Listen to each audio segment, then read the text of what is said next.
लोकांनी लोकांसाठी उचललेले अस्त्र म्हणजे लोकशस्त्र न्यूज। सिंहस्थ कुंभमेळ्याचे मंत्री गिरीश महाजन यांनी नाशिक शहरातील रस्त्यांवरील खड्डे तातडीने बुजवण्याचे आदेश दिल्यानंतर त्यांची अंमलबजावणी सुरू झाली आहे। त्याच अनुषंगाने प्रभाग क्रमांक 9 मध्ये नगरसेवक दिनकर पाटील यांच्या नेतृत्वाखाली खड्डे बुजवण्याच्या कामास सुरुवात करण्यात आली। दरम्यान या प्रसंगी नगरसेवक दिनकर पाटील, नगरसेविका संगीता घोटेकर, माजी नगरसेवक रवींद्र धिवरे तसेच सामाजिक कार्यकर्ते बाळासाहेब घोटेकर उपस्थित होते। मात्र प्रत्यक्ष काम सुरू होण्यापूर्वी खड्डे बुजवण्यासाठी आलेले 2 ट्रॅक्टर जवळपास 2 तास घटनास्थळी उभे असल्याचे दिसून आले।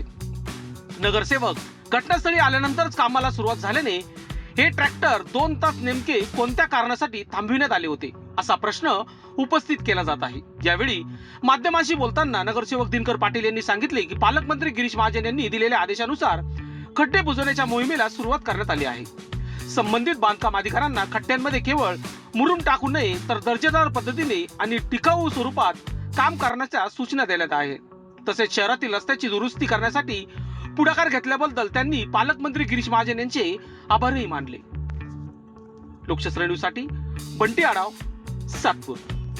सिंहस्थ कुंभमेळा मंत्री माननीय गिरीश भाऊ महाजन यांनी काल आवाहन केल्यानुसार आज आमच्या प्रभाग क्रमांक 9 मध्ये खड्डे बुजवायला सुरुवात झालेली आहे। आता त्याचा किती पेट होतो आपण बघू, परंतु आता प्राथमिक स्वरूपातच म्हणजे आता हे काम सुरू झालंय।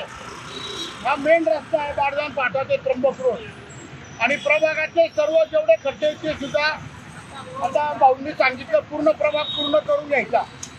तर या ठिकाणी नगरसेविका संगीताताई घोटेकर, माजी नगरसेवक रवींद्र धिवरे, बाळासाहेब घोटेकर आणि जेही आमचे बांधकामचे रोहित ठाकूर, आता हे काम सुरू झालंय।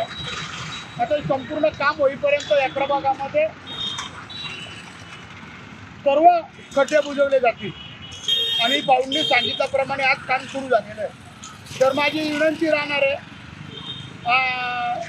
अधिकाऱ्यांना, तुम्ही जे खड्डे बुजवणार आहे हे खड्डे पुन्हा पडायला नको, याच्यावरची पूर्ण प्रोसिजर आहे ती झाली पाहिजे। मुरुम टाकायला नको आणि याच्यावर जे भाऊंनी सांगितलं कोण एक डांबरचा एक प्रकार आहे की जेणेकरून हे परत उखाडणार नाही आणि खड्डे पडणार नाही।